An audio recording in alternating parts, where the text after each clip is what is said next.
Dear students, आइए एक अभ्यास करते हैं।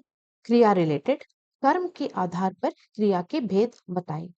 तो हमें पहले वाक्य में कर्म ढूंढना है और उसके आधार पर हमें ये देखना है कि क्रिया क्या अकर्मक क्रिया है या सकर्मक क्रिया है।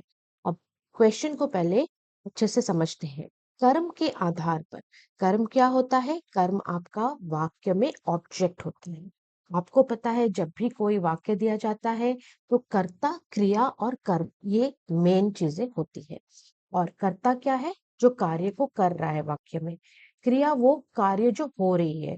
और कर्म वो है जो कर्ता के द्वारा किया गया जो कार्य है या क्रिया जो हो रही है, वो उसका प्रभाव जो है किसी कर्म या ऑब्जेक्ट पर पड़नी चाहिए, जो उस वाक्य में या तो कोई व्यक्ति या फिर कोई वस्तु हो। ठीक है। तो आइए, अगर हम प्रश्न करके देखें कि सकर्मक और अकर्मक क्रिया क्या है, तो जैसे कि पहले वीडियोस में आपने समझा है, डिटेल में सकर्मक और अकर्मक क्रिया की वीडियो है, वो जरूर देखिए। लेकिन अभी के लिए आप समझिए, सकर्मक मतलब कर्म के सहित जो होता है। देखिए यहाँ पर जो शब्द है सकर्म, कर्मक मतलब कर्म के साथ, अकर्मक कर्म के बिना। तो जिस वाक्य में कर्म है वो सकर्मक, जिसमें नहीं है वो अकर्मक। अब माली ने पौधों को सींचा। अब माली जो है करता है, यहाँ पर क्रिया क्या हो रही है? पौधों को सींचने की क्रिया हो रही है।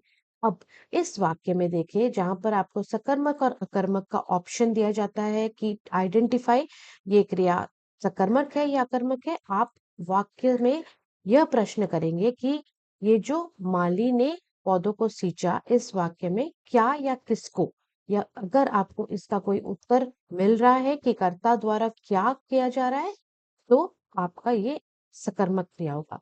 तो माली ने क्या सींचा? पौधों को सींचा। तो यहाँ पर कर्म आपका पौधा है, इसीलिए आपका आंसर है सकर्मक क्रिया। अब विनय जोर से चिल्ला रहा है। इस वाक्य में आपका करता है विनय, और वो क्या कर रहा है? जोर से चिल्लाने की क्रिया कर रहा है। तो इसमें बस जोर से चिल्ला रहा है। ठीक है, क्या या किसको पूछने पर कोई उत्तर नहीं मिलता, इसलिए आपका अकर्मक, अकर्मक मतलब बिना क्रिया के साथ है, बिना कर्म के साथ है। आकाश में पक्षी उड़ रहे हैं, ये अकर्मक क्रिया है, क्योंकि यहाँ पर क्रिया जो उड़ने की हो रही है उसका जो एक्शन है वो किसी भी कर्म पर नहीं है। अध्यापिका पाठ पढ़ा रही है, अध्यापिका कर्ता, पढ़ाने की क्रिया हो रही है। अध्यापिका क्या या किसे पूछने पर हमें पाठ उत्तर में आ रहा है, जो कि आपका कर्म है, इसीलिए कर्म सहित है ये वाक्य, इसीलिए सकर्मक इसका उत्तर है। माँ बच्चे को झूला झुलाती है। माँ करता है, झूला झुलाने की क्रिया हो रही है। और यहाँ पर अगर हम पूछे कि क्या या किससे, उत्तर में आ रहा है बच्चे, तो ये भी आपका सकर्मक क्रिया हुआ। इस तरह से आप आइडेंटिफाई कर सकते हैं कि आपकी क्रिया सकर्मक है या अकर्मक है।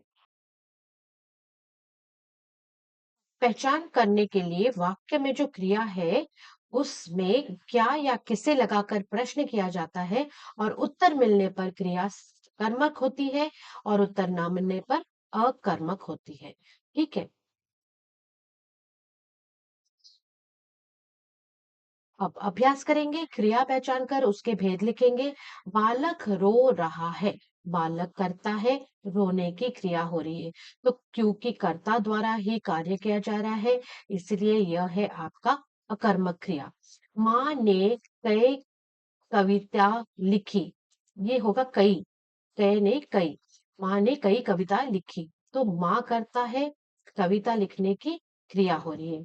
तो माँ ने क्या लिखी? कविता लिखी, तो इसीलिए ये हो गया आपका सकर्मक क्रिया। सरिता गाना गा रही है। सरिता करता, गाना गाने की क्रिया हो रही है।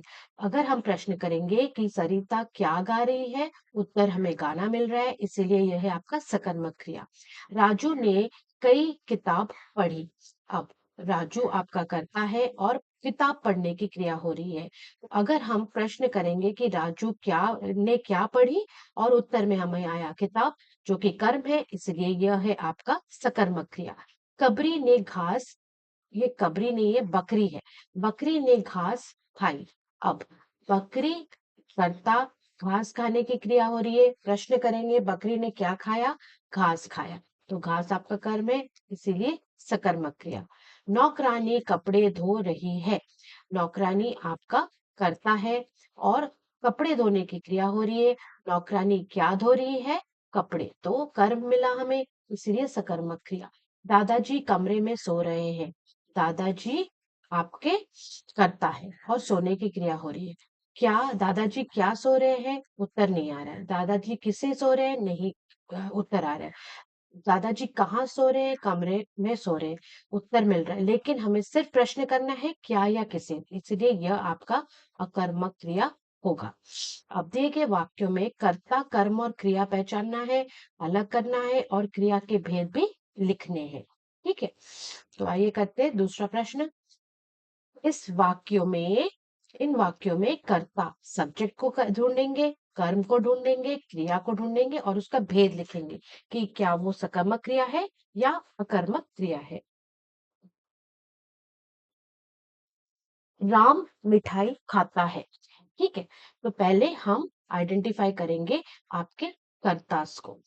कर्ता आपका राम हुआ। ठीक है, सीता ने रोहन को बुलाया। किसके द्वारा कार्य हो रहा है? वो हमारा कर्ता है, सीता। ठीक है, लकड़ी फल ल, लकड़ी फल लाती, लड़की फल लाती है। ठीक है, तो यहाँ पर आपका लड़की आपका कर्ता है। घोड़ा तेज दौड़ता है। कर्ता कौन है? घोड़ा। हवाई जहाज उड़ रहा है। किसके द्वारा कार्य हो रहा है? हवाई जहाज। बस चल रही है। बस आपका कर्ता है। अब हम ढूंढेंगे कर्म है या नहीं है इन वाक्यों में। ठीक है, वी विल आइडेंटिफाई द कर्म, यानी कि कर्ता द्वारा किस पर कार्य हो रही है वो ढूंढेंगे। राम मिठाई खाता है। राम क्या खाता है? मिठाई खाता है। तो कर्म आपका हुआ मिठाई। सीता ने रोहन को बुलाया। सीता ने किसे या क्या पूछने पर रोहन उत्तर आ रहा है, तो रोहन आपका कर्ता कर्म हुआ, सॉरी। लड़की फल लाती है। लड़की क्या लाती है? फल लाती है। घोड़ा तेज दौड़ता है, इसमें कोई कर्म नहीं है। हवाई जहाज उड़ रहा है, इसमें भी कोई कर्म नहीं है। बस चल रही है, कोई कर्म नहीं है। ठीक है, अब हम करेंगे क्रिया पहचानना। ठीक है, इन वाक्यों में क्रिया कहाँ पर है? पहला वाक्य, राम मिठाई खाता है। खाता है आपका क्रिया है। सीता ने रोहन को बुलाया। बुलाया आपका क्रिया है। लड़की फल लाती है। लाती है आपका क्रिया है। घोड़ा तेज दौड़ता है। दौड़ने की क्रिया हो रही है, इसलिए दौड़ता है। हवाई जहाज उड़ रहा है। उड़ रहा है आपका क्रियापद है। बस चल रही है। चलने की क्रिया हो रही है। चल रही है आपका क्रियापद है। अब हम जानेंगे कि ये सब जो क्रियाएं हैं, क्या ये अकर्मक क्रिया है या फिर सकर्मक क्रिया है। देखिए, क्योंकि यहाँ पर राम मिठाई खाता है, मिठाई कर्म है, इसलिए ये आपका सकर्मक क्रिया हो गया। ठीक है, अब जिसमें कर्म नहीं है वो हो गया आपका कर्मक क्रिया, जैसे घोड़ा तेज दौड़ता है। ठीक है, जिनमें आपका कर्म नहीं है, अकर्म, इसीलिए अकर्मक क्रिया। ठीक है, तो पहले तीन में क्योंकि कर्म है, ये तीनों आपके सकर्मक क्रिया हुए, और लास्ट तीन जिनमें कर्म नहीं है वो आपके अकर्मक क्रिया हुए। अब पहचान करना वाक्य की क्रिया, मैंने जैसे बोला कि आपको प्रश्न करना है क्या या किससे लगाकर प्रश्न, और उत्तर मिलने पर क्रिया सकर्मक होती है और उत्तर ना मिलने पर कर्मक होती है। अब निम्नलिखित वाक्यों में क्रिया के भेद बताइए। वह पुस्तक पढ़ता है। अब वह करता है। वह क्या पढ़ता है? पुस्तक पढ़ता है। तो ये हो गया आपका सकर्मक क्रिया। मोहन पत्र लिख रहा है। मोहन कर्ता, लिखने की क्रिया हो रही है। मोहन क्या लिखता है? पत्र लिखता है। रमा खाना खा लो। अब रमा खाना खा लो में अगर हम प्रश्न करेंगे रमा क्या खा लो? खाना खा लो। तो हमें कर्म यहाँ पर खाना है, इसलिए सकर्मक क्रिया। मोहन भागने लगा, यहाँ पर कोई कर्म नहीं है बच्चों, इसीलिए यह हो जाएगा आपका अकर्मक क्रिया। दीदी स्वेटर बुन रही है। दीदी क्या बुन रही है? स्वेटर, कर्म है, इसीलिए सकर्मक क्रिया। नौकरानी चली गई, कोई भी कर्म नहीं है, अकर्मक क्रिया। किसान हल चलाता है। किसान क्या चलाता है? हल चलाता है। उत्तर आया कर्म हल, इसलिए सकर्मक क्रिया।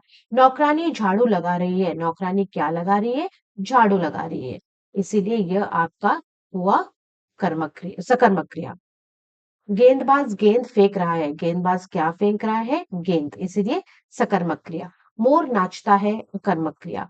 राधा रूठ गई, अकर्मक क्रिया। रुचि फल खाती है, रुचि क्या खाती है? फल खाती है। बंदर उछलता है, अकर्मक क्रिया। रोगी खांसता है, अकर्मक क्रिया, क्योंकि इसमें कोई भी कर्म नहीं है जहां पर कर्ता द्वारा क्रिया का प्रभाव पड़े। अब कुछ मल्टीपल चॉइस क्वेश्चंस करेंगे और जानेंगे उनके उत्तर क्या है। अब जिन शब्दों से किसी कार्य का करने या होने का पता चलता है उसे हम क्या बोलते हैं?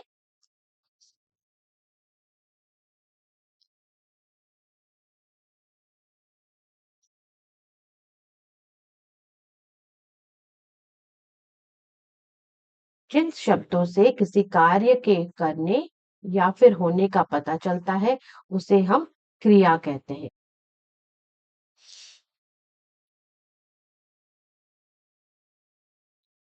क्रिया के मूल रूप को क्या हम धातु कहते हैं, द्रव्य कहते हैं, संज्ञा कहते हैं या नाम कहते हैं? हम धातु कहते हैं। कर्म के आधार पर क्रिया के कितने भेद होते हैं? कर्म के आधार पर दो भेद होते हैं, सकर्मक क्रिया और अकर्मक क्रिया। अगर कर्म है तो सकर्मक, अगर कर्म नहीं है तो अकर्मक। अकर्मक शब्द का अर्थ क्या है? कर्म के साथ, बिना कर्म के, कर्म के लिए, कोई भी नहीं, बिना कर्म के। अब जिस क्रिया के कार्य का फल कर्ता पर पड़ता है, कर्ता मतलब सब्जेक्ट पर पड़ता है, उसे डैश क्रिया कहते हैं, अकर्मक क्रिया, क्योंकि इसमें कर्म नहीं है। अब सकर्मक क्रिया किसे कहा जाता है?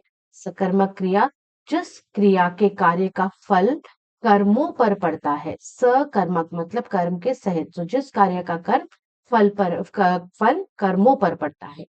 अब सकर्मक क्रिया के कौन से भेद होते हैं? सकर्मक क्रिया के एक कर्मक या द्विकर्मक, उपयुक्त दोनों या कोई भी नहीं, उपयुक्त दोनों। सकर्मक क्रिया के एक कर्मक मतलब एक कर्म हो सकता है वाक्य में, या फिर द्विकर्मक दो कर्म हो सकते हैं। ठीक है।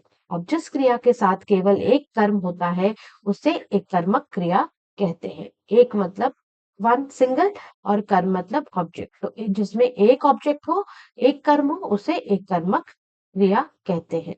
द्विकर्मक क्रिया किसे कहते हैं? जिस क्रिया के दो कर्म होते हैं उसे द्विकर्मक क्रिया कहते हैं। So with this we come to the end of your अभ्यास वाला वीडियो। और क्रिया रिलेटेड आपको मेरे चैनल पे बहुत सारे वीडियोस मिलेंगे, एक्सप्लेनेशन वीडियो, सकर्मक अकर्मक के, कर्म के आधार पर क्रिया के भेद, और फिर रचना के भेद पर क्रिया के भेद। ये सब मैं इस वीडियो के साथ लिंक कर दूंगी। Students please have a look at it and then clear your concepts. If you like my channel please like share subscribe कीजिए, और मेरे नेक्स्ट वीडियो का इंतजार करने के लिए नोटिफिकेशन बटन को ऑन रखिए ताकि आपको नोटिफिकेशन मिल जाए। Thank you students and all the best.